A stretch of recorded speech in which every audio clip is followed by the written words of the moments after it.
Hello everyone, my name is doctor Imran Khan and welcome back to my channel. आज हम लोग P block के next topics पढ़ेंगे and that is oxides and oxo acids and anomalous behaviour of oxygen पढ़ेंगे। Previous video में आपने hydrides and halides की chemical properties देख ली थी और आज हम लोग उसके आगे कंटिन्यू करेंगे। तो without wasting any time let's start. तो सबसे पहला हमारा है ऑक्साइड्स। ऑक्साइड्स तो ग्रुप 16 के जो एलिमेंट्स होते हैं वो मोनो ऑक्साइड्स बनाते हैं, MO के फॉर्म में डाइऑक्साइड्स एंड ट्राइऑक्साइड्स बनाते हैं। तो ज़रा हम लोग ज़रा बाइफरकेट कर लें। मोनो ऑक्साइड्स एक्सेप्ट सेलेनियम सब कोई मोनो ऑक्साइड बनाते हैं, ठीक है, of the formula MO। Dioxides में हैं सारे जितने एलिमेंट्स हैं उस पर्टिकुलर 16 ग्रुप के, वो सारे डाइऑक्साइड्स बनाते हैं। ऑलराइट, एक हम लोग एग्जांपल लेते हैं SO2। ऑलराइट, SO2 का ज़रा स्ट्रक्चर देखते हैं, फिर मैं आपको उसमें एक चीज़ एक्स्ट्रा बताऊंगा, ध्यान दीजिएगा। तो SO2 में what is the structure of SO2? Sulphur has 6 electrons, right. तो यहाँ पर उसके पास एक लोन पेयर है, तो एक लोन पेयर एंड 2 ऑक्सीजन के साथ वो डबल बॉन्ड बनाया है, तो टोटल हो गया 3, ठीक है। मैंने एक चीज़ हमेशा याद रखिएगा, जब भी हाइब्रिडाइजेशन आपको कैलकुलेट करनी होती है, चाहे वो डबल हो, चाहे सिंगल हो, चाहे ट्रिपल बॉन्ड हो, हमेशा उसको 1 काउंट करिए एंड लोन पेयर को 1 काउंट करिएगा। तो 2 डबल बॉन्ड मतलब सबको एक एक काउंट करना है, तो 1 हो गया, 1 and 1 2 एंड एक लोन पेयर दैट इज़ 3। तो टोटल जब 3 हो गया तो हाइब्रिडाइजेशन हो गया sp2 हाइब्रिडाइजेशन हो गया। जब sp2 हाइब्रिडाइजेशन होता है तो ज्योमेट्री इसके साथ जो एसोसिएटेड होती है दैट इज ट्राइगोनल प्लेनार। जरा ट्राइगोनल प्लेनार बना देते हैं जल्दी से। ये SO2, ये देखिए। ऑलराइट, अब इस लोन पेयर की वजह से, अगर ये लोन पेयर नहीं होता तो ये स्ट्रेट होता, राइट, लीनियर होता, बट क्योंकि लोन पेयर की रिपल्शन हो रहा है जिसकी वजह से ये बेंड हो गया है, राइट। ये देखिए, ये अगर लोन पेयर नहीं होता तो ये स्ट्रेट होता, तो लीनियर होता, क्योंकि यहाँ पर लोन पेयर लगा हुआ है जिसकी वजह से ये बेंड हो गया। इसका बॉन्ड एंगल कुछ होता है 119 डिग्रीज आई सपोज, अगर मुझे ठीक से याद है तो। ऑलराइट, ये चीज़ समझ में आ गई। तो अब इसका जो शेप है दैट इज बेंट, ठीक है। अब जो अगली चीज़ बताना चाहता हूँ वो ये बताना चाहता हूँ कि यहाँ पर जो डबल बॉन्ड है वो दरअसल किन ऑर्बिटल से बना हुआ है, ठीक है। यहाँ पर एक जो डबल बॉन्ड है वो डी पाई पी पाई बॉन्ड है, और एक जो डबल बॉन्ड है वो है पी पाई पी पाई। अब भैया ये पी पाई डी पाई और पी पाई क्या होता है ज़रा समझिएगा। सल्फ़र का जो ग्राउंड स्टेट कॉन्फ़िगरेशन होता है, अगर मैं कॉन्फ़िगरेशन लिखूँ सल्फ़र का, तो सल्फ़र का जो कॉन्फ़िगरेशन 16 इलेक्ट्रॉन्स होते हैं, तो 1s2 2s2 2p6 3s2 3p4 इसका कॉन्फ़िगरेशन हुआ। अगर मैं इसको ऐसे बॉक्स नोटेशन में करके लिखूँ तो ऐसे लिखूँगा, ये आ जाएगा 3s, ये आ जाएगा 3p, इसमें 2 इलेक्ट्रॉन और इसमें 4 इलेक्ट्रॉन है। तो ये तो ग्राउंड स्टेट कॉन्फ़िगरेशन हो गया, ठीक है। फर्स्ट एक्साइटेड स्टेट कॉन्फ़िगरेशन देखिएगा। फर्स्ट एक्साइटेड स्टेट ऐसे स्टार से करके दिखा दिया जाता है, आप लोग को याद होगा। फर्स्ट एक्साइटेड स्टेट स्टार से करके दिखा दिया जाता है। तो फर्स्ट एक्साइटेड स्टेट में ये जो 3p वाला जो बॉन्डेड इलेक्ट्रॉन है ये कूदी करके चला जाता है 3d में। फर्स्ट एक्साइटेड स्टेट, जब आप लोग वेरिएबल ऑक्सीडेशन स्टेट पढ़ रहे होंगे सल्फ़र का कोवैलेंसी में, तब आपने ये चीज़ की होगी, ठीक है। तो एक इलेक्ट्रॉन यहाँ पर कूदी करके चला गया। ऑलराइट, जो ऑर्बिटल्स हाइब्रिडाइज किए वो ये किए, एक s और 2p जो ऑर्बिटल्स वो हाइब्रिडाइज कर गए, तभी तो आपको sp2 हाइब्रिडाइजेशन मिला आपको, ठीक है। ये 3 sp2 हाइब्रिड ऑर्बिटल से, ये 3 sp2 हाइब्रिडाइज्ड ऑर्बिटल या जो हाइब्रिड ऑर्बिटल मिले वो कहाँ कहाँ यूज़ हुए। एक सल्फ़र ऑक्सीजन के साथ यहाँ पर सिग्मा बॉन्ड बनाया, और एक सल्फ़र ऑक्सीजन के साथ यहाँ पर सिग्मा बॉन्ड बनाया, और एक जो है वो लोन पेयर को पकड़ा हुआ है। देखिए लोन पेयर को पकड़ा हुआ है, ठीक है। अब remaining p and d orbital, तो सल्फ़र के पास ये जो हैं ये एक्स्ट्रा अनपेयर्ड इलेक्ट्रॉन्स हैं, और कहाँ कहाँ पर हैं, p एंड d ऑर्बिटल्स में हैं, ठीक है। ऑक्सीजन के पास डी ऑर्बिटल तो है ही नहीं, राइट, ऑक्सीजन के पास सिर्फ पी ऑर्बिटल है।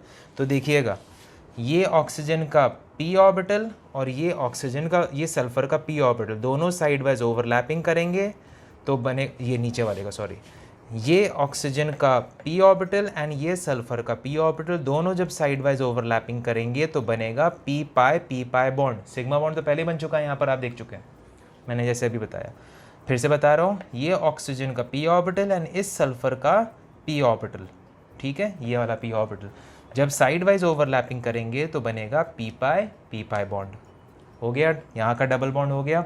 अब यहाँ का डबल बॉन्ड देखिए, इस ऑक्सीजन का पी ऑर्बिटल एंड इस ऑक्सीजन का डी सल्फर का डी ऑर्बिटल, इसके पास अब पी नहीं बचा ना, पी तो यहाँ पर यूज़ हो गया, तो यहाँ पर कौन बचा है, डी बचा है।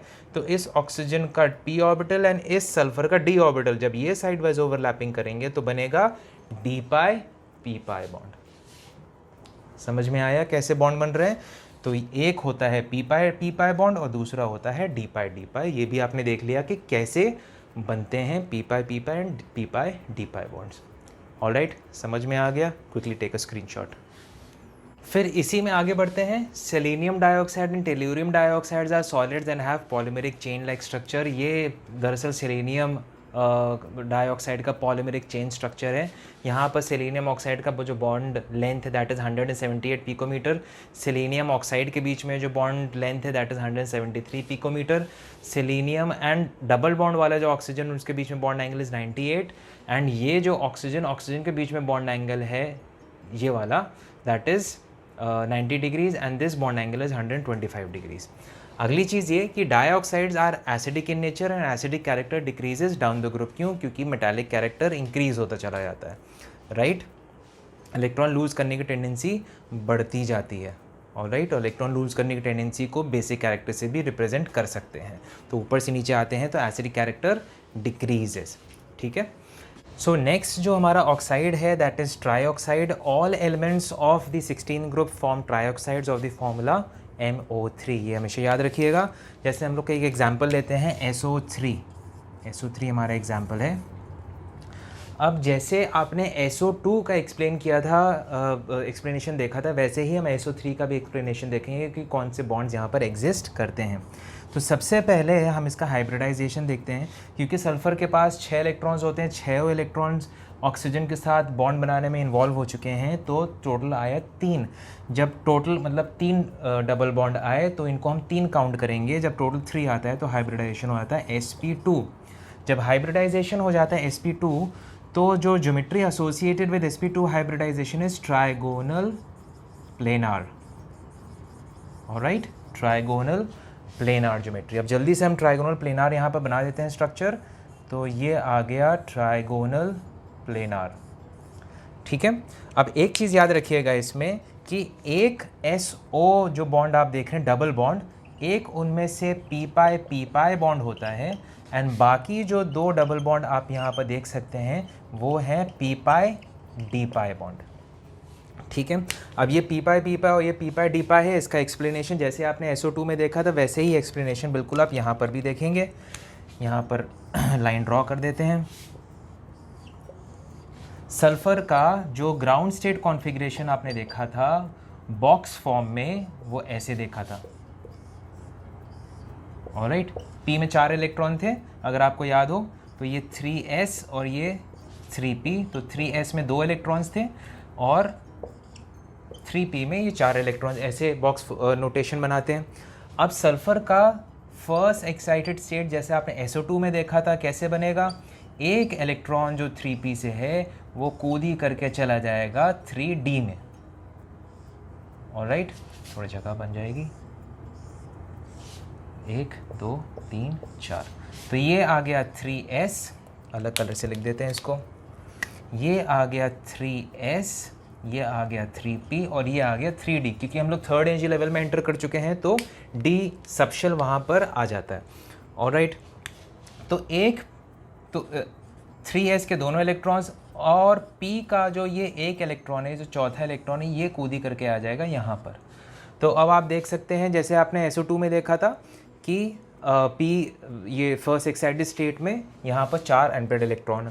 अब सेकेंड एक्साइटेड स्टेट, हमें मतलब है सेकेंड एक्साइटेड स्टेट में, तो सेकेंड एक्साइटेड स्टेट में जो 3s वाला इलेक्ट्रॉन होगा वो भी कूदी करके 1 2 3 4 और ये 5, वो भी कूदी करके 3D में चला जाएगा।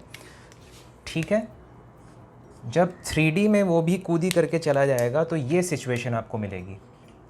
अब ये 3s वाला इलेक्ट्रॉन भी यहाँ पर कूदी करके चला गया, तो अब आपको D में 2 अनपेयर्ड इलेक्ट्रॉन दिख रहे हैं, राइट। अच्छा, अब क्योंकि हमारी हाइब्रिडाइजेशन है sp2, तो यहाँ पर एक s और 2 p ऑर्बिटल्स हाइब्रिडाइज कर जाएंगे to form 3sp2 hybrid orbitals. ठीक है, और ये जो बचे हुए हैं एक p एंड 2 d ऑर्बिटल्स, ये बाद में डबल बॉन्ड बनाने में इनका खेल होगा। तो पहले देखते हैं कि ये जो 3 sp2 हाइब्रिड ऑर्बिटल्स है ये दरअसल हैं कहाँ पर। ये यहाँ पर सिंगल बॉन्ड बना रहे हैं या सिग्मा बॉन्ड बना रहे हैं विद ऑक्सीजन। तो एक sp2 हाइब्रिड ऑर्बिटल इधर, एक sp2 हाइब्रिड ऑर्बिटल इधर, एक sp2 हाइब्रिड ऑर्बिटल, 3 ऑक्सीजन के साथ सिग्मा बॉन्ड बना देंगे। अब आएगा डबल बॉन्ड बनाने का। ऑक्सीजन के पास जैसे पहले भी देखा था, ऑक्सीजन के पास p ऑर्बिटल होते हैं, उसके पास d ऑर्बिटल्स नहीं होते हैं। सल्फर के पास p orbital and d orbital दोनों होते हैं, आप यहाँ पर देख सकते हैं। ऑलराइट, तो अब ये हुआ क्या, यहाँ पर ऑक्सीजन ने अपना निकाला p ऑर्बिटल, सल्फर ने अपना निकाला p ऑर्बिटल। ये वाला बॉन्ड बना रहे, सिग्मा बॉन्ड तो पहले ही बन चुका है, अब हमें पाई बॉन्ड बनाना है। तो इस ऑक्सीजन का p ऑर्बिटल, सल्फर ने अपना निकाला p ऑर्बिटल, दोनों साइड वाइज ओवरलैपिंग करेंगे तो बन जाएगा p पाई बॉन्ड। ठीक है, अब यहाँ पर आइए, सिग्मा बॉन्ड तो पहले ही बन चुका है। सल्फर, देखिए सल्फर का p ऑर्बिटल तो ऑक्यूपाई हो चुका है यहाँ पर, अब बचे 2 d ऑर्बिटल। तो सल्फर ने अपना पहला d ऑर्बिटल निकाला, ऑक्सीजन ने अपना d ऑर्बिटल p ऑर्बिटल निकाला, तो ये दोनों साइड वाइज ओवरलैपिंग करेंगे तो बनेगा p पाई d pi bond, double bond. अब इधर देखते हैं कैसा डबल बॉन्ड बन रहा। सल्फर का एक d ऑर्बिटल अभी बचा हुआ है, ऑक्सीजन का p ऑर्बिटल, दोनों साइड वाइज ओवरलैपिंग करेंगे तो बन जाएगा p पाई d पाई बॉन्ड। ठीक है, तो इस तरीके से आप देख सकते हैं that one double bond in SO3 is p pi d pi and the 2 other remaining double bonds are p pi d pi bonds। ठीक है, समझ में आ गया अच्छी तरीके से। Quickly take a screenshot. फिर उसी में कंटिन्यूएशन में आते हैं। In solid state SO3 forms cyclic trimer, SeO3 forms cyclic tetramer of the formula Ac4O12, and TeO3 is a solid and has a network structure in which TeO6 octahedra share all the vertices। ये multiple choice में बहुत ज़्यादा commonly ask questions हैं, इसलिए मैंने इनको लिख दिया। फिर हम लोग आते हैं ऑक्सो एसिड्स में। ये कुछ सल्फ़र के ऑक्सो एसिड्स हैं जो कि खासकर बोर्ड में ISC एंड CBSE बोर्ड में खासकर इनके स्ट्रक्चर्स पूछे जाते हैं। आपको मॉलिक्यूलर फार्मूला दे दिया जाएगा, आपको उसका स्ट्रक्चर बनाना पड़ेगा। ठीक है, ये स्ट्रक्चर दरअसल इसी तरीके से बनाना होगा। अगर मैं H2SO4 बोलूँ तो आप ऐसे ऐसे करके नहीं बनाइएगा। अगर जैसे क्वेश्चन आएगा तो H2SO4 बोला जाएगा, आप किस H2SO4 का स्ट्रक्चर बनाएंगे तो आप ये नहीं बनाएंगे, आप इसको प्रॉपर टेट्राहीड्रल के हिसाब से बनाएंगे, because it has a tetrahedral geometry, तभी आपसे स्ट्रक्चर पूछ रहा है वो, राइट। तो 2 चीज़ें चेक करें, तो आपकी बॉन्डिंग कैसे आप बॉन्ड बना रहे हैं वो, एंड दूसरा आप कैसे स्ट्रक्चर्स बना रहे हैं। तो ये सारे स्ट्रक्चर्स बहुत ज़्यादा इम्पॉर्टेंट हैं, नाम के साथ ज़रूर याद रखिएगा। Sulphurous acid, sulphuric acid, thiosulphuric acid, thio इसलिए यूज़ हो रहा है बिकॉज यहाँ पर S यूज़ हो चुका है ऑक्सीजन की जगह। यहाँ पर देखिए डायथायोनिक एसिड, बिकॉज 2 सल्फ़र यहाँ पर यूज़ हो रहे हैं, राइट। तो ये आपके सारे ऑक्सो एसिड्स हैं, इनको जल्दी से स्क्रीनशॉट ले लीजिए और इसको प्रैक्टिस करिए। जितना ज़्यादा प्रैक्टिस करेंगे उतना ज़्यादा आएगा, राइट। मैं बार बार ये सारी चीज़ें इसलिए लिख दे रहा हूँ ताकि आपके पास प्रॉपर नोट्स बने रहें। ठीक है, क्विकली टेक अ स्क्रीनशॉट। इसी में और ऐड करते हैं selenium forms selenous acid H2SeO3 and selenic acid H2SeO4, and similarly tellurium forms tellurous acid and telluric acid. अब एक वो देखिएगा, जनरलाइजेशन देखिएगा या एक पैटर्न देखिएगा। The strength and stability of oxo acids decreases down the group. फिर से, the strength and stability of oxo acids decreases down the group. ये बहुत बहुत इंपॉर्टेंट पॉइंट है, इसको ज़रूर याद रखिएगा। ऑलराइट, लास्ट टॉपिक हमारा है anomalous behaviour of oxygen. Oxygen anomalous behaviour show करता है. अनॉमलस बिहेवियर का मतलब कि डिफरेंट बिहेवियर शो करता है from rest of the elements that are present in the group, because oxygen तीन चीज़ों में डिफर करता है. एक तो very small size as compare to the rest of the elements. दूसरा very high electronegativity as compare to the rest of the elements. And तीसरा absence of D orbital.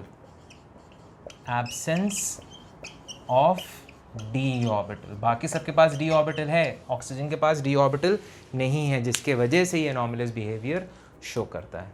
ठीक है, हम लोग कुछ और पॉइंट्स देखते हैं बाकी सारे एलिमेंट्स से कंपेयर करके, मगर ये तीन जो पॉइंट्स हैं ये दरअसल रिस्पॉन्सिबल है why oxygen shows anomalous behaviour. Quickly take a screenshot जल्दी से. अब कुछ प्रॉपर्टीज़ देखते हैं जो कि ऑक्सीजन एंड बाकी सारे एलिमेंट्स के बीच में डिफरेंस होता है. कि physical state oxygen is gas where other are solids at room temperature. फिर सेकेंड है oxygen molecule is diatomic atomicity की अगर हम बात करें, while other elements are polyatomic, can form polyatomic compound such as sulphur S8 बनाता है. Hydrogen bonding oxygen क्योंकि बहुत ज़्यादा इलेक्ट्रोनेगेटिव होता है तो सिर्फ ऑक्सीजन ही हाइड्रोजन बॉन्डिंग शो करता है, बाकी एलिमेंट्स हाइड्रोजन बॉन्डिंग शो नहीं करते हैं. सल्फर कुछ जगह पे शो करता है बट इतना ज़्यादा नहीं शो करता.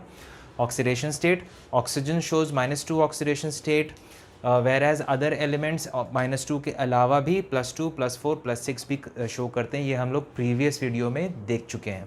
ऑलराइट, ये मैंने पूरा एक्सप्लेन आपको किया था. फिर nature of compound oxygen compounds are ionic as compare to the other elements.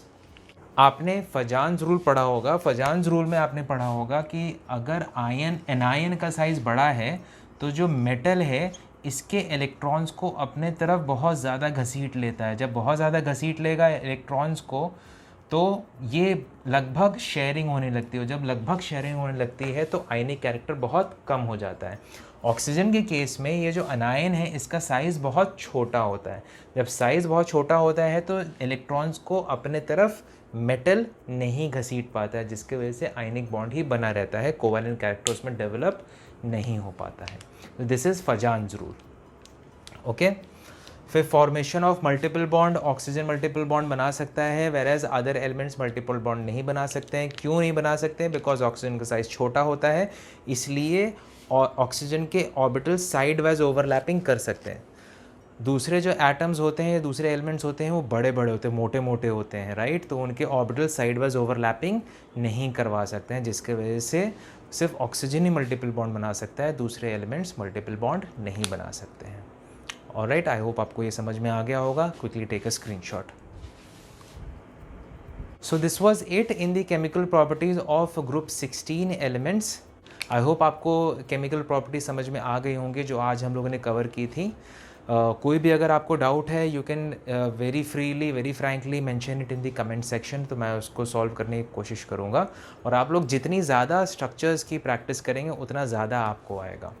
Alright, ये मैं इसलिए इतने सारे नोट्स लिख देता हूँ ताकि आपके पास वो नोट्स बने रहें, आप उनको बनाते रहें, तभी मैं इतना ज़्यादा थ्योरी लिख देता हूँ एंड साथ में उसको एक्सप्लेन कर देता हूँ ताकि आपके पास वो नोट्स बने रहें. So by this is Dr. Imran Khan signing off. Hope you all have liked the video and learned a lot from the video. Thank you for watching the video. Stay safe, stay at home, take care. Thank you.